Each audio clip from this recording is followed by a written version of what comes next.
বাঙালি প্রধান অঞ্চল ব্যাপী এই অনুষ্ঠানটা উদযাপিত হচ্ছে ঘাসির রাত্র। কারণ এই রাত্রে ঊর্জা শক্তি, জীবনী শক্তি সঞ্চয় করে। পূর্ব পরম্পরা থেকে এই অনুষ্ঠানটা আমাদের পূর্বজগণ ওনারা পালন করে আসছেন। ঠিক এই ঘাসির কয়েকদিন আগে গুরুচাঁদ ঠাকুর কর্মবীর বিচরণ পাগলকে বলেছিলেন, বিচরণ ঘাসির অনুষ্ঠান উদযাপিত হবে ওড়াকান্দিতে,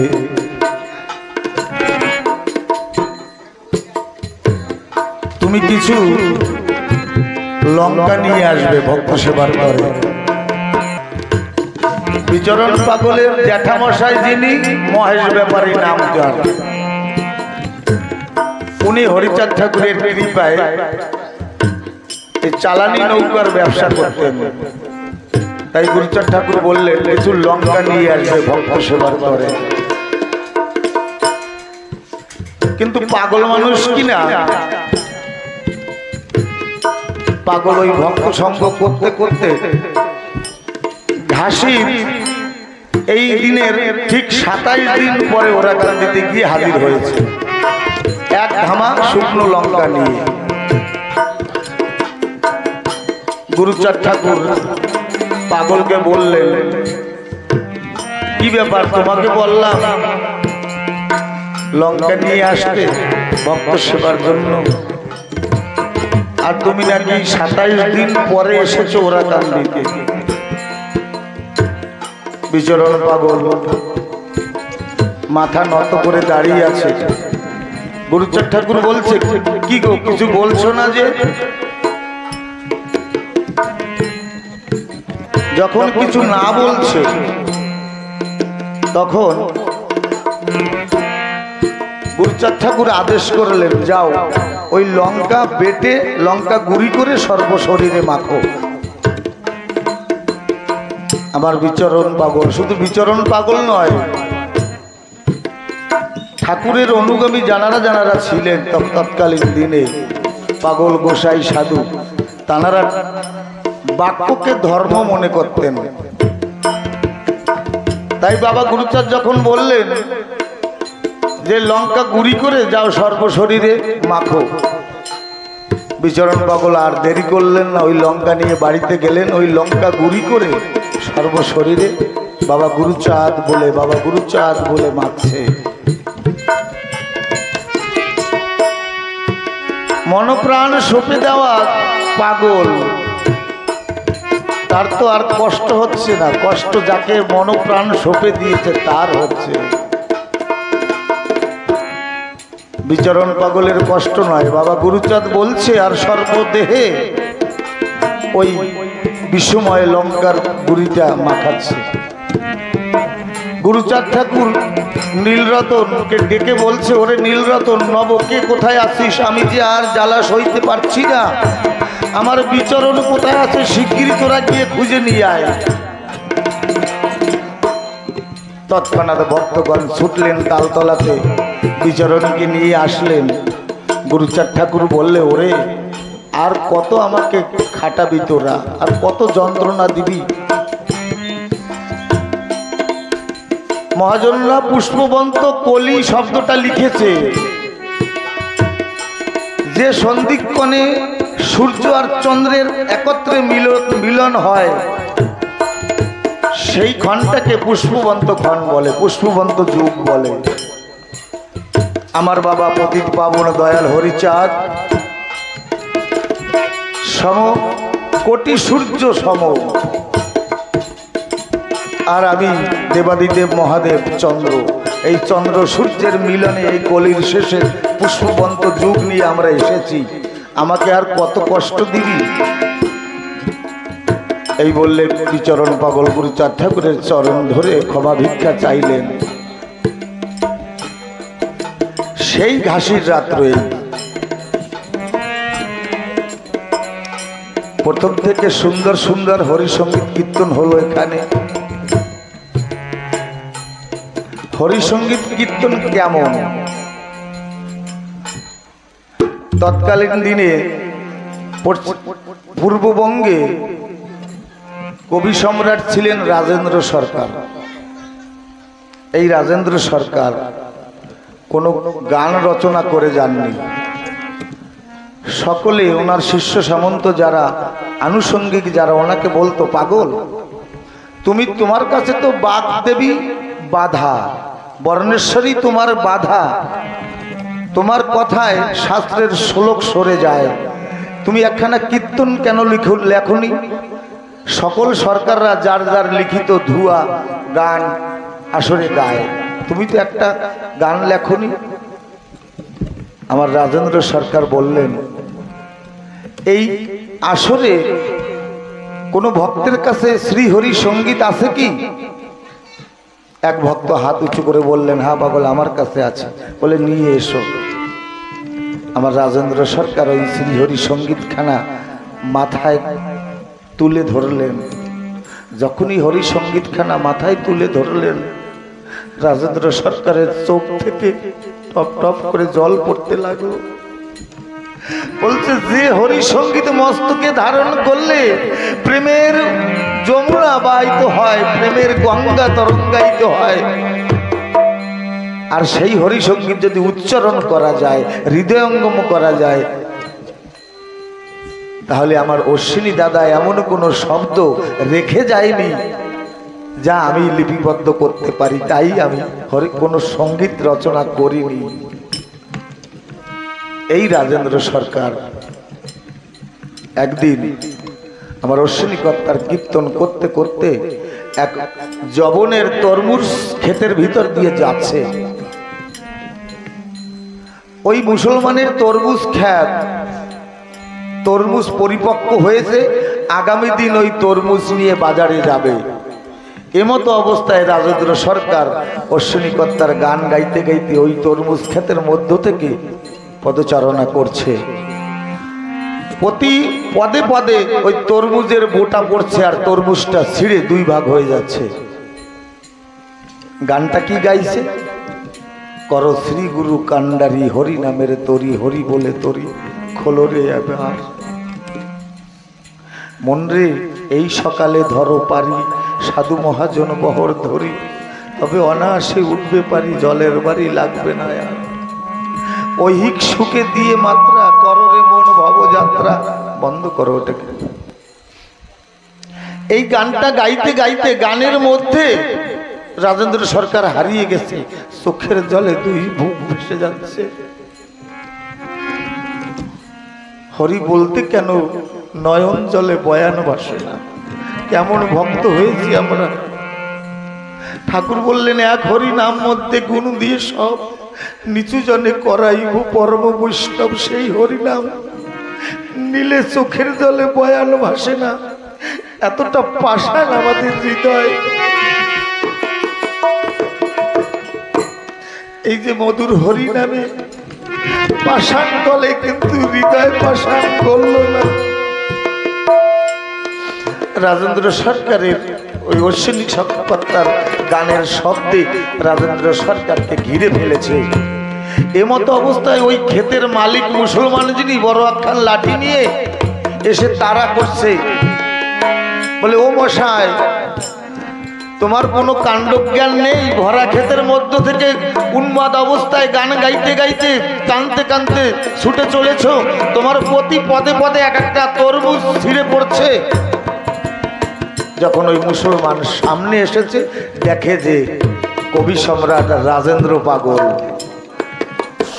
তখন বলে, কর্তা আমি তো গরিব মানুষ, আবার দেখেন কতটা ফসল অনিষ্ট হয়েছে। সরকার মশাই বললেন, কতটা তরমুজ তোর নষ্ট হয়েছে, ছিঁড়ে গেছে? মুসলমানটা বললেন, কমসে কম 100 তরমুজ ছিঁড়ে গেছে। তখন বলে, 100 তরমুজের কত দাম হবে? বলে, 1 টাকা করে হলেও 100টা টাকা। রাজেন্দ্র সরকার 100 টাকার একটা নোট ওকে দিলেন। ও আনন্দে বিহবল হয়ে ছুটে চলছে। যে ফসল বিক্রি না করতেই দাম পেয়ে গেছে। যখন ও ছুটতে যাবে তখন রাজেন্দ্র সরকার ওর পা দুটো জড়িয়ে ধরছে, বলছে তুই তো 100 টাকা পেয়ে আনন্দ করতে করতে চলে যাচ্ছিস, আমাকে যে আনন্দর বাজার থেকে তুই নামিয়ে নিয়ে এসেছিস আমাকে সেই বাজারটা তুই ফিরিয়ে দিয়ে যা। আমি যে অশ্বিনী কন্যার গান গাইতে গাইতে পরম আনন্দে আমার হরিদাদের দেশে যাচ্ছিলাম, সেই দেশটা আমাকে তুই ফিরিয়ে দিয়ে যা।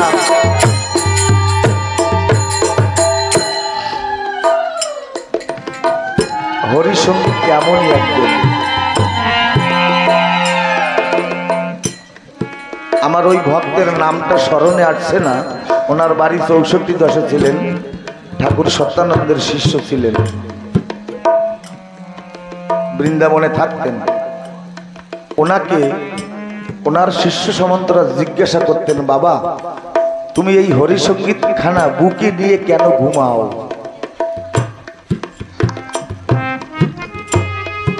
ওই ব্রহ্মচারী বলতেন, হরিসঙ্গীত এমন একটা বস্তু বলে বোঝানো যাবে না।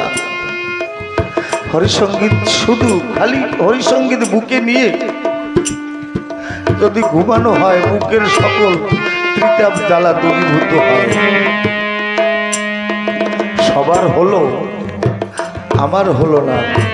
কারণ যারা পরাণ খুলে হরিকে ডাকতে পারে তাদের হয়, আর যারা পরাণ খুলে হরিকে ডাকতে না পারে তাদের এই ফলটুকু মেলে না। তাই একজন ভাবুক লিখেছে, পরাণ খুলে হরি তো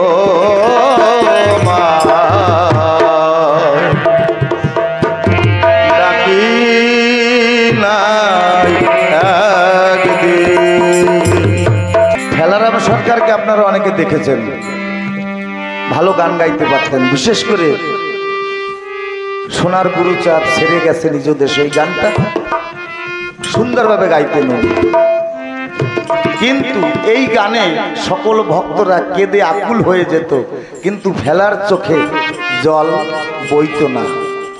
একদিন সত্যানন্দ ঠাকুরকে বললেন, ঠাকুর সোনার গুরুচাঁদ ছেড়ে গেছে যখন গাই সকল ভক্ত কেঁদে আকুল হয়ে যায় গুরুচাঁদের বিরহে, আমার চোখে তো জল ঝরে না। সত্যানন্দ ঠাকুর বললেন, ওরে ফেলা, তোর মনের মধ্যে যত জাহিরি আছে ওই জাহিরিটা ফেলা, যত অহংকার আছে ওই অহংকারটা ফেলা, যত আমিত্ব আছে ওই আমিত্বটা ফেলা। আমরা যারা একটু কীর্তন আদি করতে পারি, দুটো কথা বলতে পারি, আমাদের মনে অহংকার আছে, আমি কত সুন্দর গাইতে পারি, আমি কত সুন্দর বাজাইতে পারি। আমি গাওয়ার কে? যে গাওয়ানোর সেই গাওয়ায়। আমি যন্ত্র, তুমি যন্ত্রী, তুমি যেমনি বাজাও আমি তেমনি বাজি। গৌর কীর্তনে বৈষ্ণব কবিগান গায় না, যন্ত্র যদি পড়ে থাকে 1,00,000 জনার মাঝে, যন্ত্রী কবি হনে যন্ত্র কেমন করে বাজে। প্রতিনিয়ত কিছু সংখ্যা যাওয়া আসা করে, 21,620 বার এই যন্ত্রিক আমার মধ্যে যাওয়া আসা করে, তাই এই দেহ যন্ত্রটা বাজে। কিসের অহংকার? যেদিন ওই যন্ত্রিক যাওয়া আসা বন্ধ করে দেবে, না আমি সুন্দর গাইতে পারবো, না আমি সুন্দর কথা বলতে পারবো, না আমি সুন্দরতার জগতে বিচরণ করতে পারবো। তাই ঠাকুর, আমার জাহিরি কিছু নাই, আমার অহংকার তুমি, আমার অভিমান তুমি, আমার ভালো তুমি, আমার মন্দ তুমি, আমার সর্বে সর্বা তুমি। অশ্বিনী কথা লিখেছে না,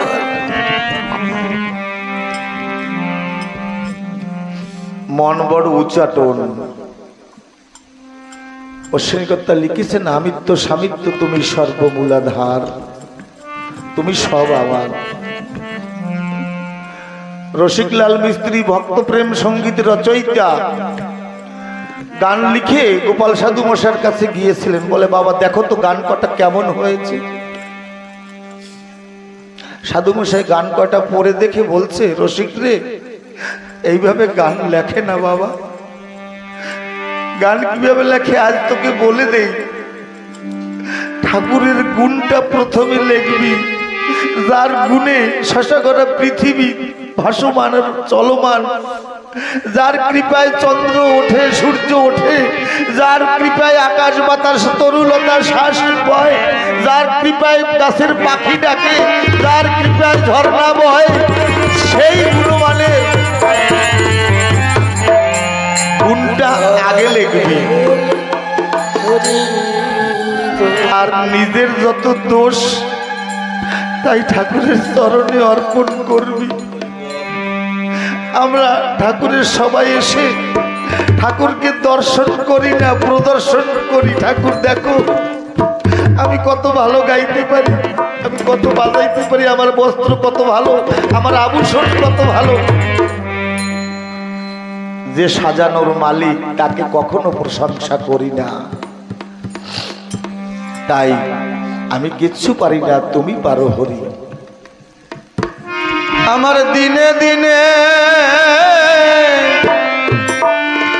তনুখানি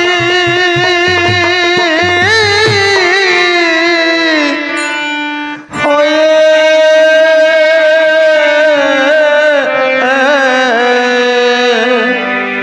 এলো কি আমার দিনে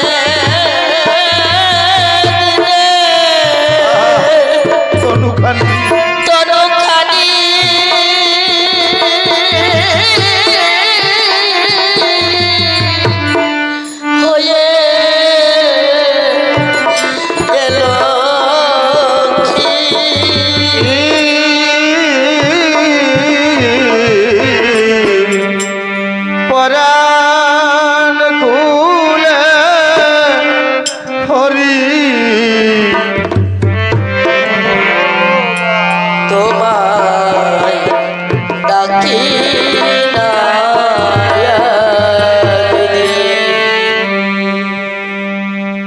জানে কোনটা বাপ আর মন জানে কোনটা পাপ।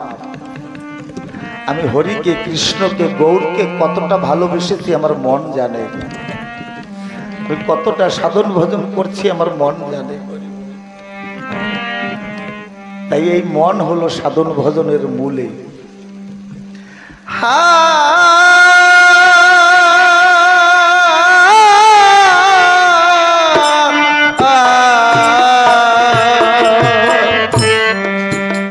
সংসারে সব সারি সেজে আছি মোহ মায়ায় মোজে।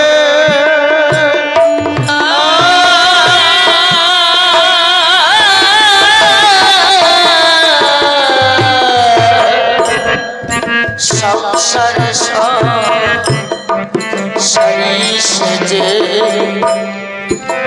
আছি মোহ মায়ায় মজে। একদিন লাগলে না হরি তোমার কাছে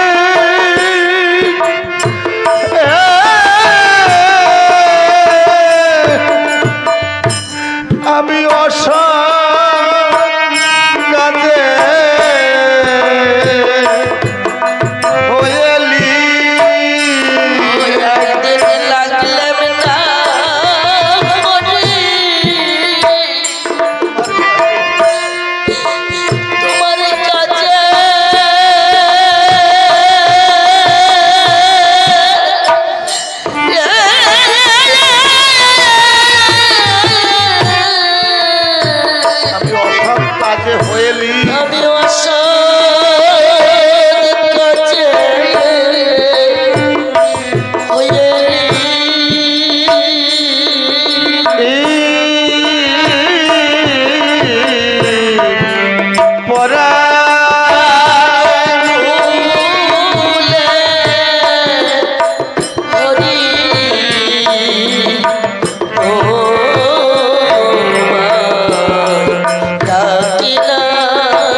আমার কত পাপ যে আছে জমা, এত কি আর করবে ক্ষমা।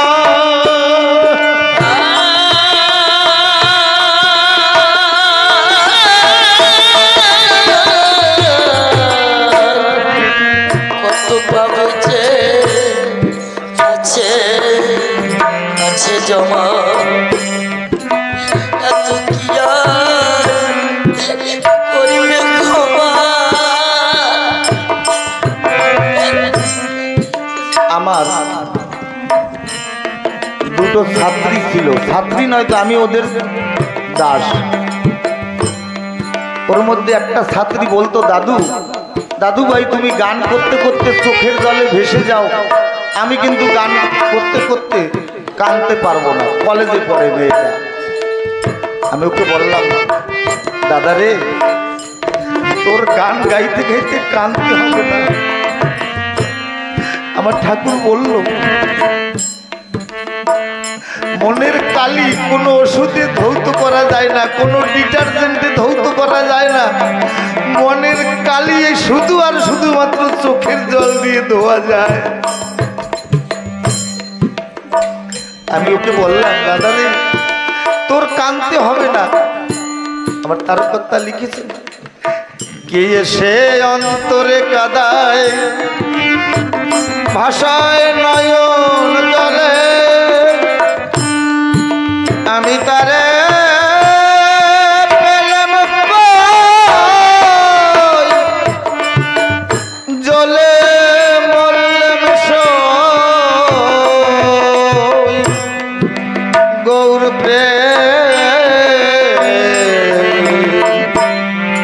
বিষানলে। কাঁদতে হবে না, কে এসে তোমাকে কাঁদাবে। তবে এই কান্না সবার ভাগ্যে হয় না। কার কার ভাগ্যে হয়? বহু জন্মের প্রারব্ধ দেহে যদি থাকে প্রচুর, কখনো হরি প্রেমে কৃষ্ণ প্রেমে হয় না প্রেমের অঙ্কুর। তবে কিছু চতুর ভক্তের শিরোমণি আছে, তারা গোপনে গোপনে কাঁদে। মনে ঘরের কোণে বনে যখন একাকী একান্তে চিন্তনের ঘরে প্রবেশ করে, তখন হরি বলে গুনগুন স্বরে কাঁদে আর গায়ে বাঁকা সাকা, হরিয়ে দেখা দিয়ে প্রাণ রাখো। আমি জঙ্গলে জঙ্গলে ঘুরে ফিরি, কাঙাল পানে চেয়ে দেখো। হরিবাসরে যত সকল ভক্তগণ সেই তদ্রূপ চাতকের ন্যায়।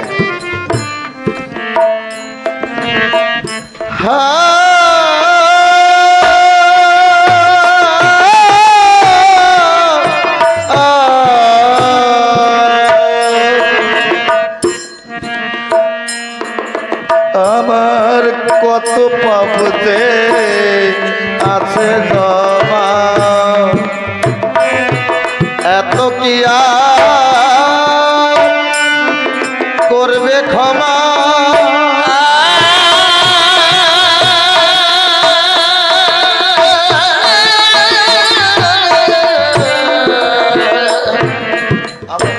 আমার কত পাবে যে আছে জমা, এত কি আর করবে ক্ষমা। করবে ক্ষমা। ও যেমন দুর্যোধনে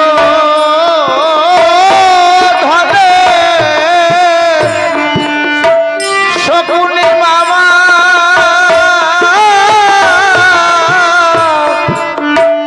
আমি তাহতেও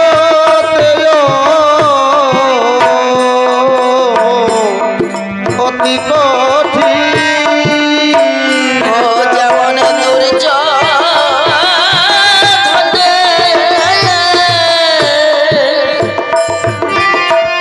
শকুনি মামা,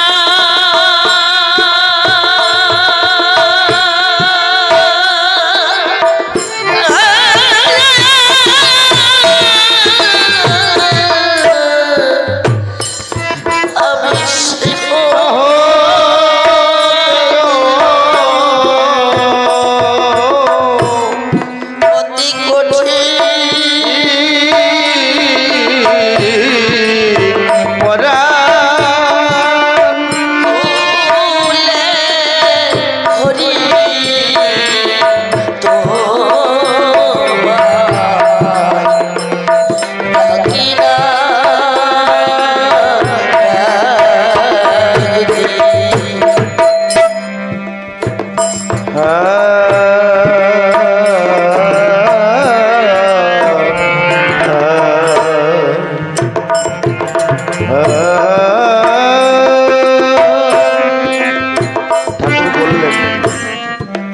আমি সকল কিছু সইতে পারি, ভক্তের সকল আমি সহ্য করতে পারি, দুইটা বস্তু আমি সইতে পারি না। তাহলে যখন ভক্ত অহংকার করে আমি অহংকারটা সইতে পারি না। আর একটা বস্তু হলো যখন ভক্ত আমাকে ভেবে ভেবে পশ্চাতাপের অশ্রু বের করে, আর সেই নয়ন জল দিয়ে, অনুতাপের নয়ন জল দিয়ে আমার চরণ ধৌত করে, আমি ওই নয়ন জলটা সইতে পারি না। তাই অতীব পাপের প্রায়শ্চিত্ত হলো হরি নামে অশ্রু নীল। তাই যদি মনে জাগে যে আমি জগতে এসে ঠাকুর তোমার কোনো কর্ম করিনি, মা বাবাকে শ্রদ্ধা করতে পারিনি, তোমার রচনাকে ভালোবাসতে পারিনি, তাহলে সন্ধ্যার আধারে মন্দিরের বারান্দায় বসে চোখের জলে ভেসে ভেসে ঠাকুরকে বলো,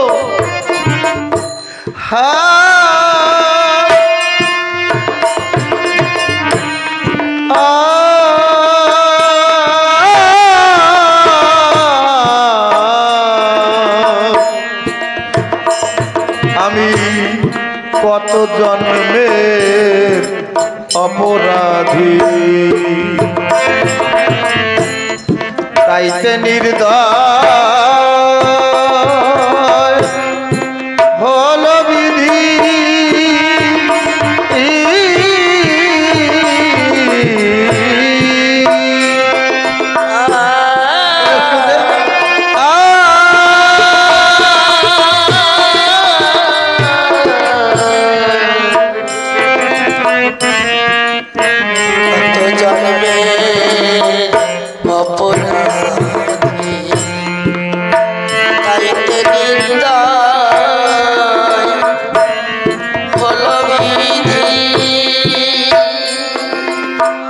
আমার থাকতো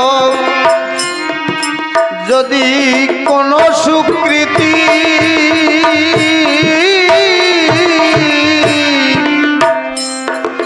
আমার মন হতো তোমার অধীন। আমার থাকতো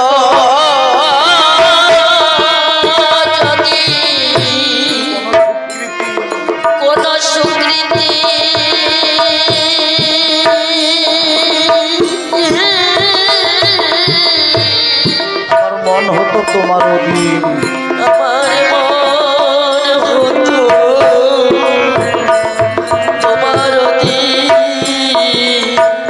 ওরে আমার থাকতো কোন সুকৃতি, আমার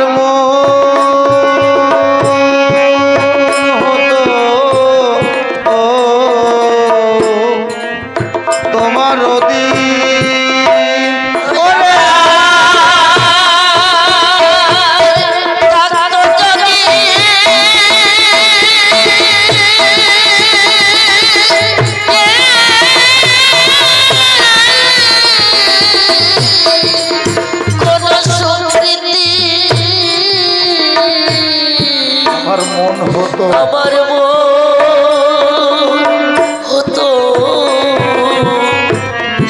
তোমার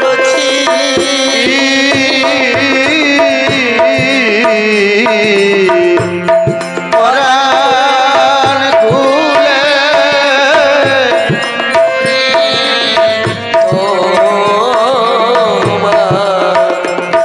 ডাকি না।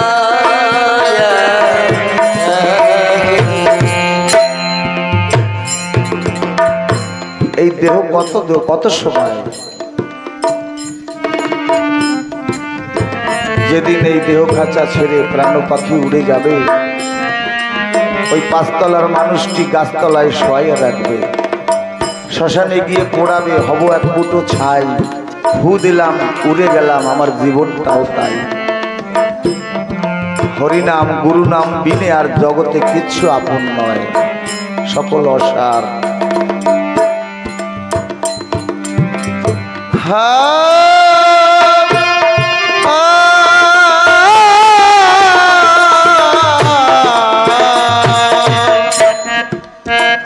এইভাবে আমি বাকার হে ভাই আমার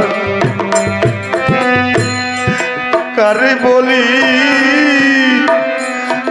আমার আবার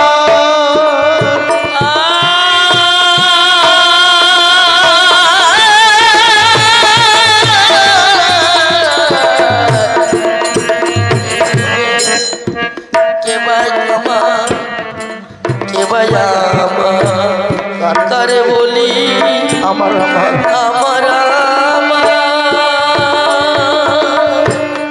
ওরে আমার নাই কো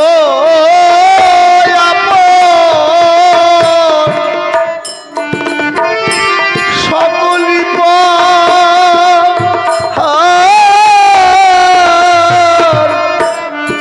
ভেবে দেখলাম নায়ক আমার কেউ না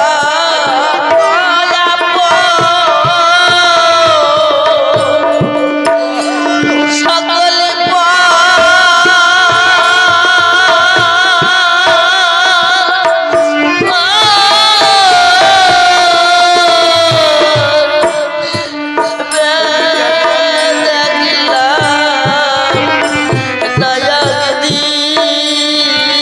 আমার নাইকে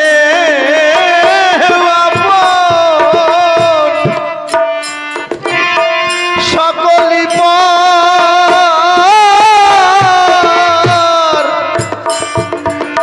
ভেবে দেখলাম নায়ক দিন আমার নাইকে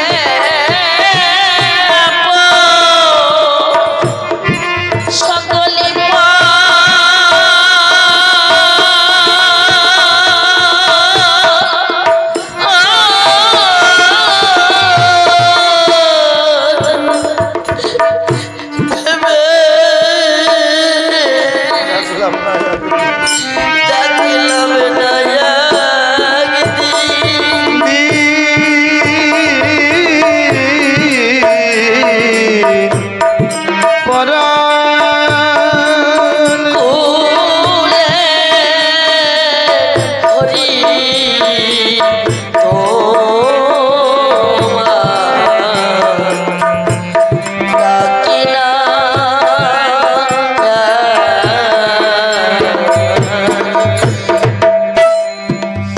আমরা ওই মহোদয়কে চিনে থাকবো ওই পটারুতে ওনার বাড়ি ভবেন বলে নাম ওনার শিক্ষায় সহায়ক উনি চাকরি করেন মাস্টার একজন কিন্তু দুর্ভাগ্যবশত এই হাত দুখানা আর পা দুখানা প্যারালাইসিসে বিকলাঙ্গ হয়ে গেছে পটারুতে ওই অদ্বৈত মণ্ডলের বাড়িতে যখন মহোৎসব হয় আমার গান শুনলেই বাড়ি থেকে চলে আসে তা দিনের বেলা দাঁড়াকাটার কেনা গোসাইয়ের আমি দুইজনে কীর্তন করছি ওই ভবেনদা ওর মেয়েটাকে বলছে মা আমাকে একটু ঠেলা গাড়িতে করে হরিবাসরে নিয়ে চল সঞ্জয়দা এসছে ওর গান একটু শুনে আসে গানও গাইতে পারে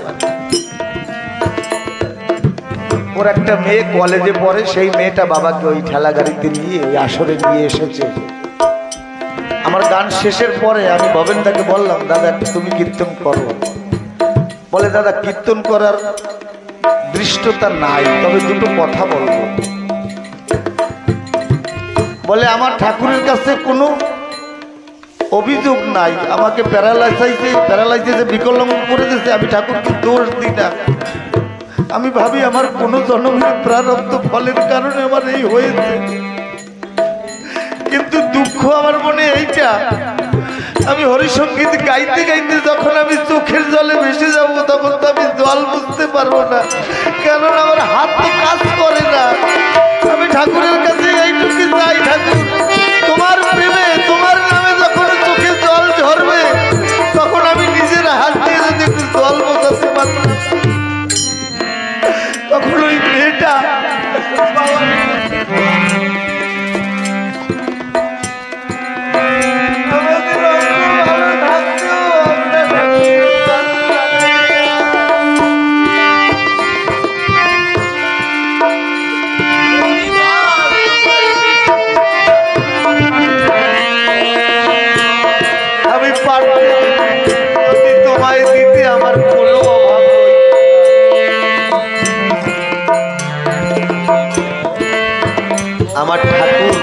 কিছু চায় না, দুটা নয়নের জল চায়। বনের জবা আপনি ভোটে, মার চরণে পরে লুটে। আমি মানবরূপী একটা সুন্দর কুসুম বিষয় কাননে ফুটে রয়েছি, কোনোদিন আমার মনে সাড়া দিল না। আমি ঠাকুরের চরণ একটু নয়ন জল দিয়ে ধৌত করি, মন ভুলে হৃদকদম্ব তরু ভুলে আমার ঠাকুরকে একটু দাঁড় করাই, মুখে মুখে শুধু গাই আমার হৃদকদম্ব তরু ভুলে দাঁড়াও শ্রী হরি। কোনোদিন ঠাকুরকে যুগল রূপে হৃদয় আসনে বসাতে পারি নাই। এমন পুরুষত্ব আমাদের। পুরুষত্বটা কি? শক্তি, পিতৃধন না। পুরুষত্ব মানে পুরোটাই সত্য। আমি যখন পুরোটা সত্য হব তখন আমার পুরুষত্বে পরিপূর্ণ হব আমি। কিন্তু আমি তো পুরুষত্ব নাই আমার কাছে, আমি মিথ্যার জগতে চলে গেছি। কারণ এই পরাণ দিয়ে তোমাকে কোনোদিন ডাকতে পারি নাই। আমার মা থাকাকালীন বড় আমি চঞ্চল ছিলাম, মাকে বিরক্ত করতাম। মা ওই বিরক্তর মধ্য দিয়ে আমাকে বলতো, বাবারে একটা কথা জেনে রাখিস, মা বাবা যাকে ভালো না বাসে জগতে কোনো ভগবান নাই তাকে ভালোবাসবে। তখন বুঝতে পারিনি, যদি বুঝতে পারতাম আমি সেই জানত ভগবানকে আর মনের মতো আপন করে আর একটু ভালোবাসতে থাকতাম।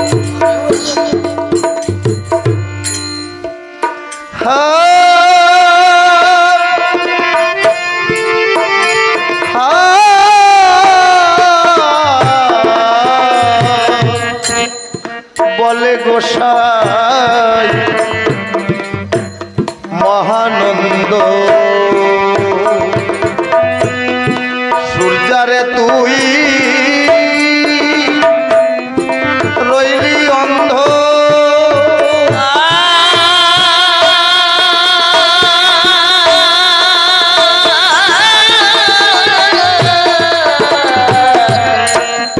বলে গোসাই মহানন্দ,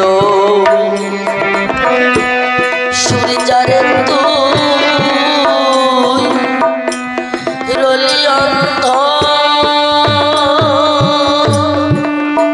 কারা কান্দে, কারা কান্দে? ওরা কান্দে। ঠাকুর যে ওরা কান্দিতে এসেছিল, এই কান্না শুনে এসেছিল, ওরা কান্দে। মহাজন বলছে আগে কান দে তারপর কান্দিস।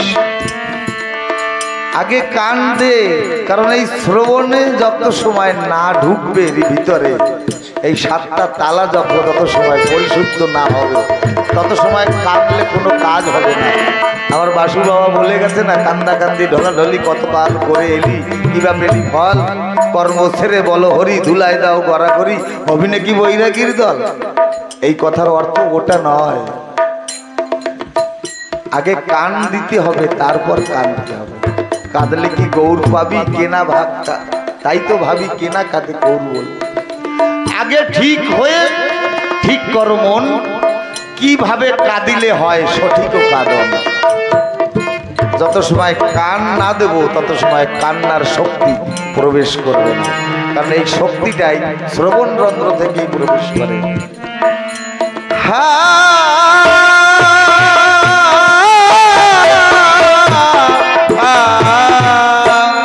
বলে গোসাই মহানন্দ, সূর্যারে তুই রইলি অন্ধ।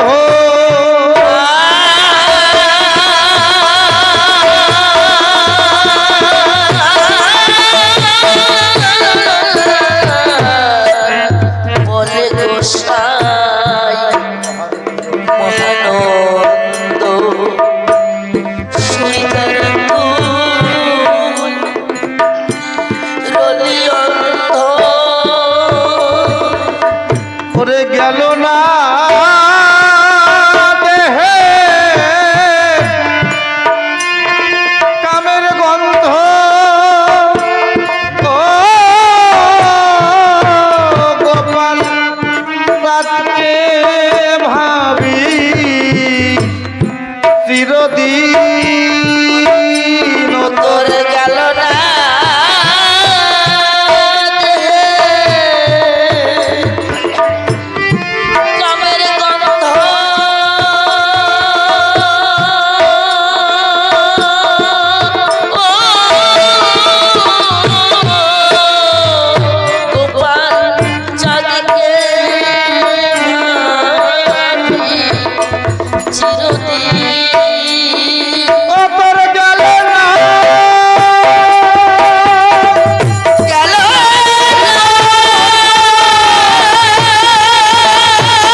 গেল না দেহে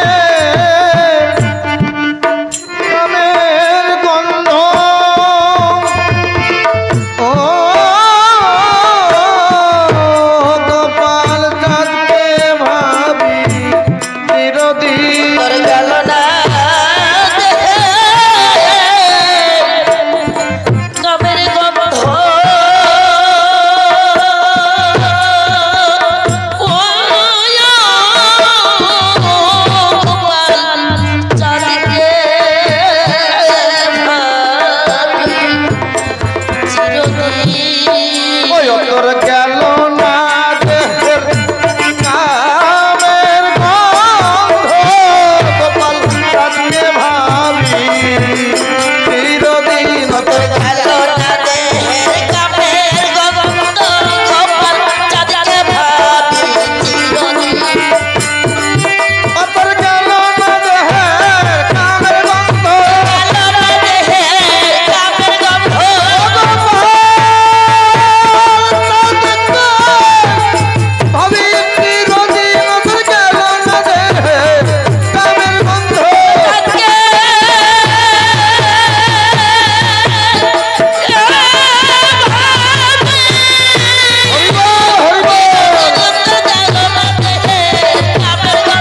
গেল না দেহের কামের গন্ধ ভাবি চিরদিন তোর গেল না দেহের কামের গন্ধ চাঁদকে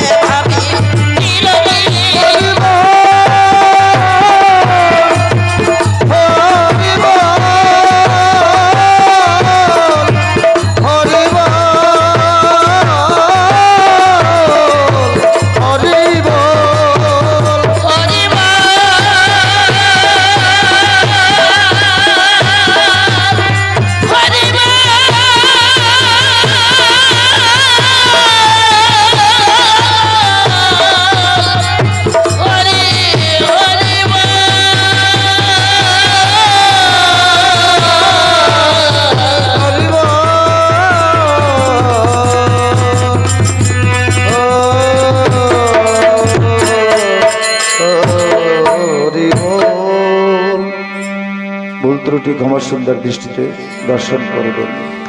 জয় হরি বল।